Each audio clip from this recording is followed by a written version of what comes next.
est autour de 60% d'abstention, ce qui est énorme. Parmi ces 60%, vous avez probablement des gens qui considèrent que, dans tous les cas, c'est fait. Vous savez, il y en a qui pensent ici, quel que soit le nombre de personnes qui sortiraient, ils pensent que le résultat irait dans tel sens ou dans tel autre sens et que c'est fait. Vous avez cela.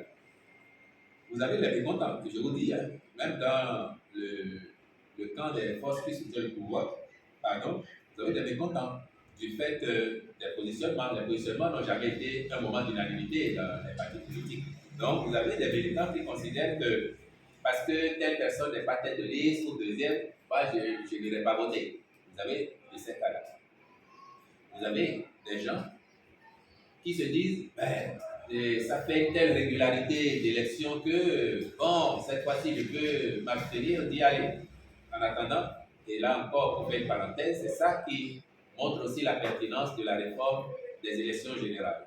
Donc, en attendant de devoir se rendre aux urnes tous les 5 ans, cette fois-ci, ça faisait beaucoup à la suite, je pourrais peut-être m'abstenir d'y aller. Vous avez encore peut-être d'autres qui ont pu se dire que les acteurs qui ont provoqué les violences de 2019 et 2021 étant toujours là, il n'est pas exclu qu'on vive encore des répliques de ce qu'il s'était passé.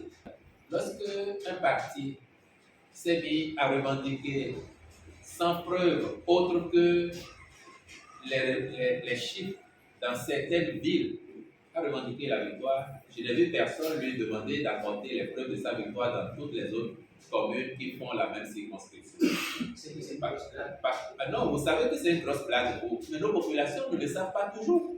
La preuve, aujourd'hui encore, vous avez des Béninois qui pensent peut-être que ce parti a gagné les élections et qu'on lui a volé sa victoire. Lorsque vous prenez la circonscription, la 6e, et que ce parti arrive en tête dans Gomé-Calavi, mais qu'à Soava, à Z, il est laminé, et que lorsqu'on agrège toutes les voix, forcément, l'UPR vient largement en tête, il y a des populations qui ne savent pas ça, et qui pensent que ce parti a gagné les élections.